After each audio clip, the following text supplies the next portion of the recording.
É isso aí. Mas o governador de São Paulo, ele tem dado uma no cravo e uma na ferradura, né? Uhum. É esse o ditado mesmo, né? Eu sempre me confundo. uma no quando falo cravo, esse outra na ditado. ferradura. Exatamente. Por quê? Porque ao mesmo tempo em que ele passa a mensagem de ser alguém mais racional do que um bolsonarista raiz, né? Ele, por exemplo, dá declarações ou toma atitudes que são consideradas de um bolsonarista raiz, quando confrontado, por exemplo, agora, na semana passada, por um repórter que o questionou sobre a ida da ONU Investigar. de organizações não governamentais aqui do Brasil para sugerir e pedir investigação por eventuais crimes cometidos pela polícia nessa operação a que o Nonato se referiu, na Operação Escudo, na Operação Verão. Tem uma denúncia, existem inúmeras denúncias. Uma delas diz que a polícia estaria levando, já é a operação mais letal do estado de São Paulo desde o Carandiru, em 1992. O estado de São Paulo diz o seguinte: olha, quem está confrontando a polícia está morrendo. É simples assim. Opa, Deus. Bateu um eco aqui dentro agora, eu falei, bom, chegou minha hora. Não, era a minha própria voz. Deus tem uma voz mais parecida com a do Nonato do que com a minha, no caso, certamente. Mas enfim. Temos o Morgan Freeman nos Estados Unidos e no Brasil a versão brasileira, o Nonato, a voz de Deus. Mas enfim, eu dizia que era a operação mais letal no estado de São Paulo desde o Carandiru, lá em 1992. Né? E o governo do estado diz o seguinte: olha, não há nada de errado. O que há é o seguinte: nós não queremos matar, mas se o bandido confronta a polícia, ele corre o risco de morrer, e é o que está acontecendo. Mas moradores estão dizendo que não está morrendo bandido, ou só bandido, está morrendo gente inocente também, e funcionários de hospitais da Baixada Santista estão dizendo que a polícia está levando para lá gente morta, levando para o hospital gente morta. E aí a ocorrência diz que aquela pessoa não morreu em confronto, ela morreu no hospital em atendimento após um confronto. Ou seja, seria uma tentativa de maquiar a letalidade da operação. E você altera a cena do crime, se isso ocorre efetivamente. Né? O governador disse o seguinte: olha, como é que ele falou? Se dane, não que foi? se dane, alguma coisa nesse sentido. Enfim, deu uma resposta qualquer lá, menosprezando o questionamento sobre a forma como as pessoas estão morrendo por lá. Então, né? Então, esse ponto é interessante. Uma no cravo, outra na ferradura. O que se dane não seria o mesmo que o Idaí? Que o Bolsonaro soltou lá no governo dele em algum momento, no período da pandemia, não foi? Foi, exatamente. Eu não sou coveiro. Isso, eu não sou coveiro. Tá meio que equiparado ali, né? E agora, ele vai a Israel.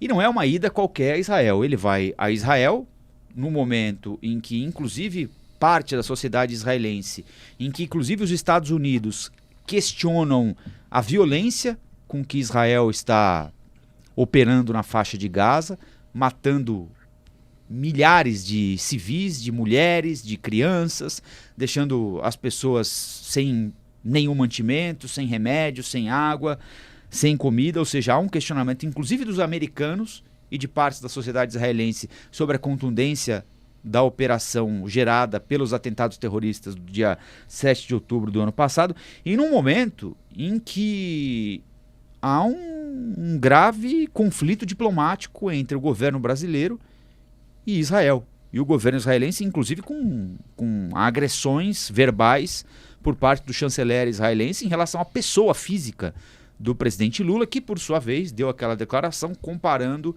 a operação israelense na faixa de Gaza ao Holocausto. Então, em primeiro lugar, Urian, eu queria entender, ou pedir a você que nos ajudasse a entender, se é conveniente o governador de São Paulo, na condição de governador de São Paulo, e não na condição de político de oposição ao presidente da República, aceitar o convite do primeiro-ministro Benjamin Netanyahu.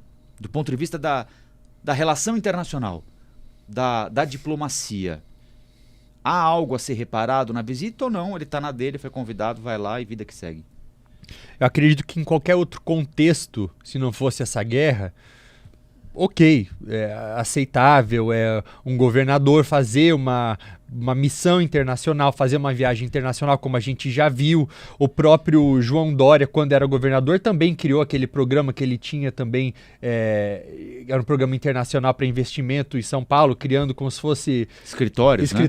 China, Dubai. Exato. Então, em qualquer outro contexto, isso é normal. Hoje a diplomacia, as relações comerciais não são mais feitas como era algumas décadas atrás, que eram somente entre países. Você tem outros atores, então cidades que muitas vezes têm o PIB maior do que de muitos países pelo mundo, então aceitável.